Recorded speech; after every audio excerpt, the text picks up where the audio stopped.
Hey everyone, welcome into Mid Morning. So today we are talking about finances and money. That's a big topic in many households, but when do you get your kids started in teaching them the right things they should do? Mr. Scott Ferguson is here from Financial Concepts, and he's going to tell us exactly what we need to know. So thank you so much for coming in. Well, thanks for letting me be here today. Greatly appreciate it. Okay, so you have two boys of your own, correct? I got two boys and a little girl. And a little girl. Yeah. Okay, we love that. So what are their ages? I've got an 18-year-old, a 9-year-old, and a 5-year-old. Oh, so okay, we got a can wide actually spread. hit everyone on this.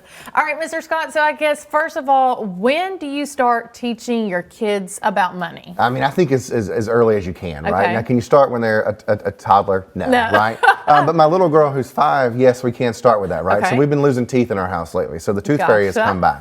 So we've had some tooth fairy money, and she's trying to learn, hey, well, I want to go to the store and buy this. Mm-hmm. Well, those dollars don't add up to that, right? So she's got to save, right? So the sooner you can start teaching that, I think is a great thing. Interesting. So also let's speak about, we have a lot of these Venmo or Cash App cards that parents are giving to kids. What are our thoughts about that? And then what do we need to teach a child about, I guess, having a card?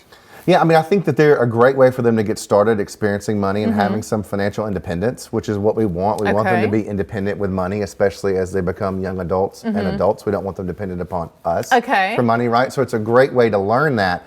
But what worries me, or I guess gives me a little bit of a pause with the cards, is they can just swipe and swipe and swipe, Truly. right? So they've got to keep a track of what they're spending, right? They've got to know, okay, if you put $50 on the card for the weekend for them to go to the ballpark, well, they can't go spend $45 at lunchtime, buying their friends treats and all those kind of things. My son's actually done that before, right? We sent him to the concession stand. He bought everybody food. And it was like, wait a second, where's the change? There's no change left, right? And so they've got to be able to keep track of that, but it's a way for them to learn to budget. Okay, because they are spending, they've got a finite amount of money on that prepaid card. And if they do spend it all, well, that's one of those hard life lessons. Hey, there's no money left. But it's a way to teach them that, because we joked before, when you're going to work and you're getting a paycheck, if you spend it all, you don't get to go back to your employer and say, hey, give me some more, right?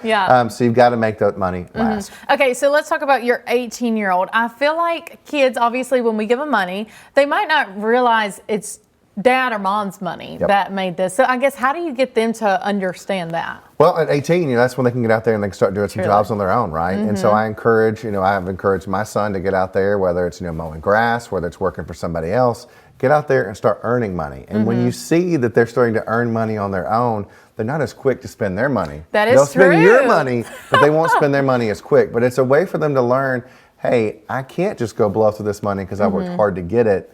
So they're a little bit more, I guess, cautious in their spending patterns, or at least I've seen that with mine. And I guess lastly, before we get a break, so talking about savings account, when should we start those for kids? I mean, I think you want to start a savings account or an investment account for your child as soon as you can, right? But I always caution parents. I'm a parent. I want to do what's best for my kids. I want them to have a better life than me, but I don't want to hurt myself by saving for their future, right? So it does not have to be big amounts that you're putting in there.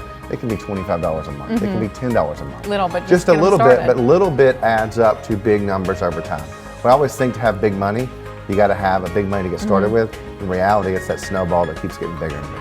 All right, Mr. Scott, thanks so much for coming in. We'll be right back. Thank you.